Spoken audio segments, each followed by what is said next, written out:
Лұқман сүресі.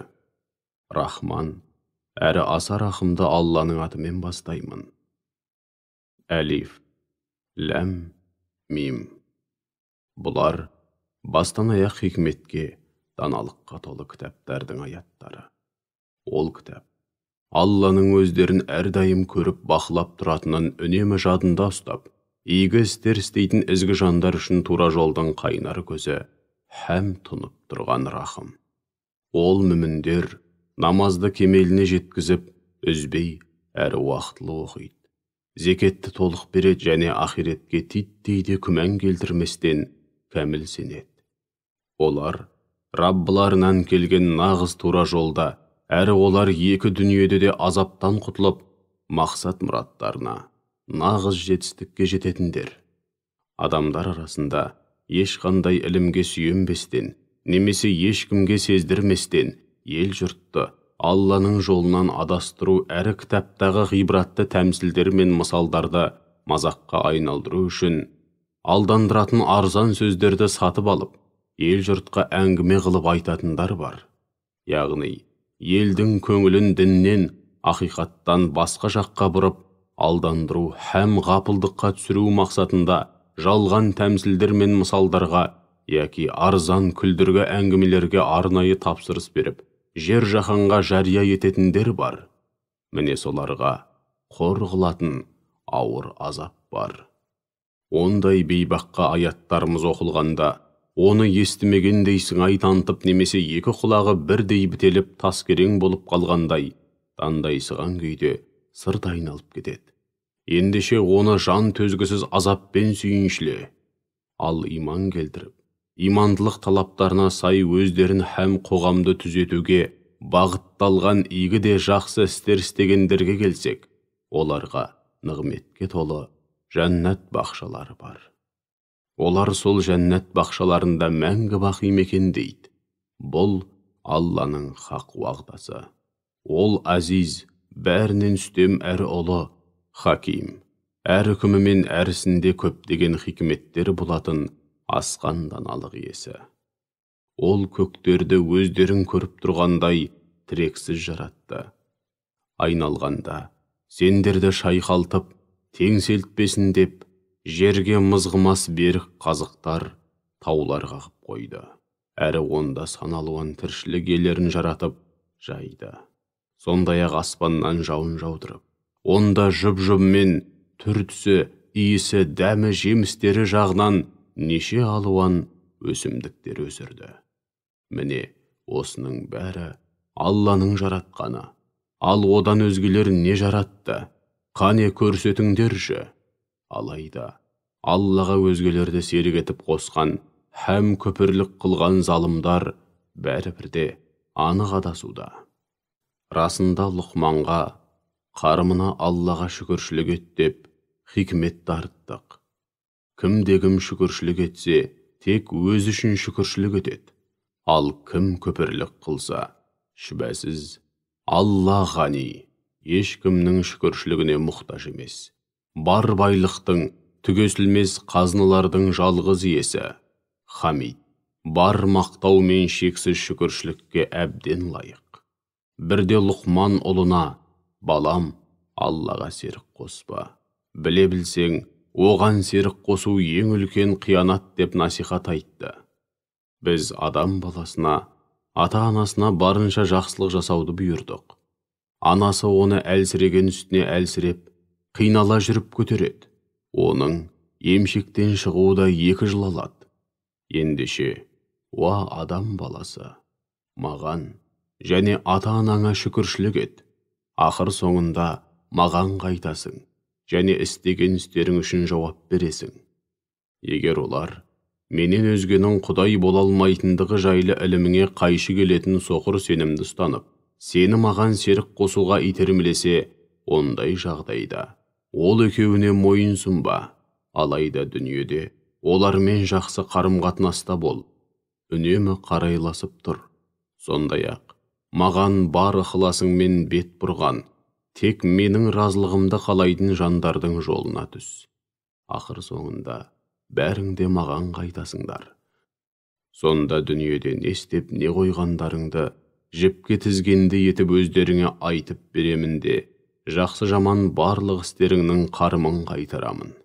Сондай-ақ Лұқман ұлына: уа балам, расында жақсы жаман қандай да бір іс қышаның дәнегіндей, мысқалдай болса да, әрі бір меңіреу жартастың ішіне, яки көктердің немесе жердің қандай да бір қалтарысына жасырынып қалса да, Алла оны міндетті түрде жарыққа шығарады, бетін ашады. Алла латиф, өзінен еш нәрсе жасырынып қала алмайтын, өте қырағы, шексіз ілімімен жүрек түкпірінде жатқан ең құпия сырлардың бәрін білуші, һәм өте қайырымды. Хабир, бәрінен толық хабардар болушы. Уа балам, намазды кемеліне жеткізіп, үзбей, әр уақытлы оқы. Адамдарды әрдайым жақсылыққа үгітте, үнде. Оларды жамандық атаулыдан тыюға тырыс. Басыңа не келсе де сабыр ет. Міне, осы істердің әрқайсысы табандылық пен күш-жігерді талап ететін, сауабы да зор істердің бірі, һәм бірегейі. Ешкімге мұрныңды шүйірме, жер бетінде кердеңдеп жүрме. Шүбәсіз Алла кеуде керіп, менсінген мақтаншақтардың ешбірін ұнатпайды. Жүргеніңде һәм әр ісіңде байсалды бол.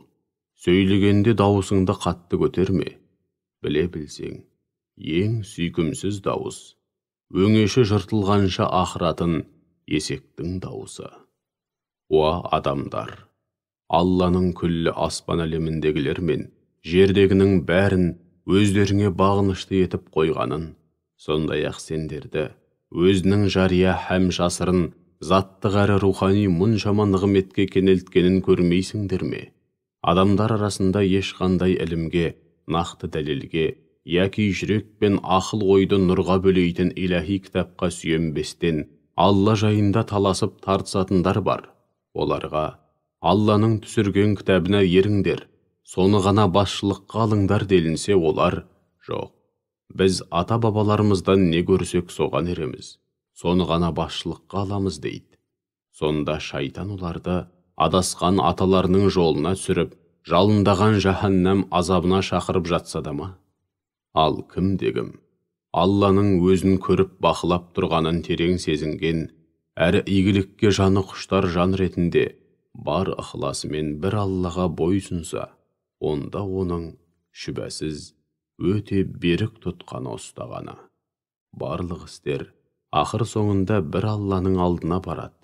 Сөйтіп ол құлдарының әр ісіне қатысты ақырғы әрі кесімді үкімді өзі шығарады.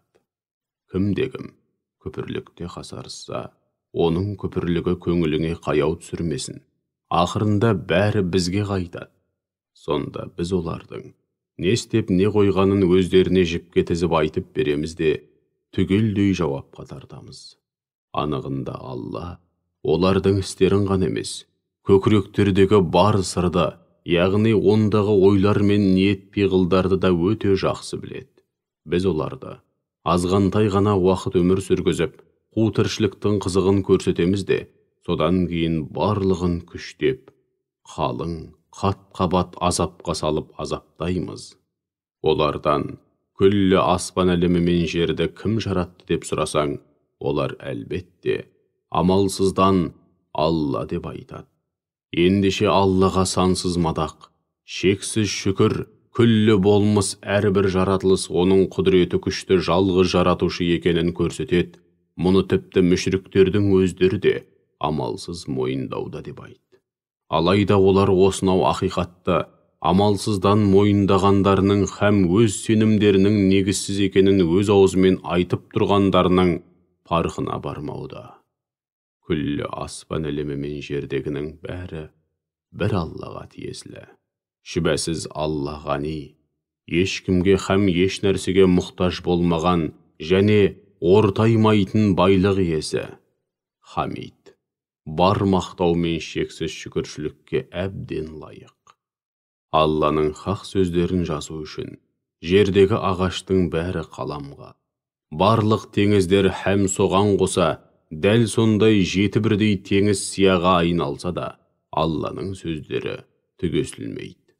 Шүбәсіз, Алла азиз, бәрінен үстем, әрі ұлы, хаким, әр үкімі мен әр ісінде көптеген хикметтері болатын асқан даналық иесі. Уа адамдар, сендерді жоқтан жарату да, өлгеннен кейін қайта тірілту де Алла үшін бір жанды жаратып қайта тірілтумен бірдей. Шүбәсіз Алла бәрін естуші, бәрін көруші. Сондай-ақ Алланың түнді күндізге қосып, күнді ұзартып жатқанын, және күндізді түнге қосып, түнді ұзартып жатқанын, сондай-ақ күн мен айды сендерге қызмет еттіру үшін өзінің пәрменіне бағындырғанын, һәм олардың әрбірінің өзі үшін алдын ала белгіленген ақтық сәтке дейін көк жүзінде ағызып кетіп бара жатқанын көрмеймісің? Шүбәсіз, Алла не істеп, не қойып жүргендеріңнен толық хабардар. Міне осынау мінсіз жүйе мен үйлесімділік Алланың хақ болғандығынан, ал мүшріктердің Алланы былай қалдырып, өздеріне тәңір тұтып жалынып жалбарынғандары болса, жалғанның нақ өзі. Алла, Әли, бәрінен асқақ, ең ұлы, кәбир, бәрінен зор, бәрінен де жоғары. Кемелердің Алланың бір нығмет ретінде ұшан теңізде жүйткіп жүзетінін көрмеймісің? Міне осылай, ол сендерге өзінің құдіреті күшті жалғыз жаратушы екенін анық аңғартатын айқын дәлелдерінің бірін көрсетуде. Осының өзінде әрбір өте сабырлы һәм шүкіршіл жан үшін көптеген дәлелдер һәм талай ғибрат бар. Олар кемемен жолға шыққанда өздерін бейне бір қап-қара бұлттар сияқты теңіздің таудай толқындары басып қалғанда, тәңір тұтқан құдайларының бәрін былай қалдырып, бар ықыласымен бір Аллаға бет бұрып, жалынып жалбарына бастайды.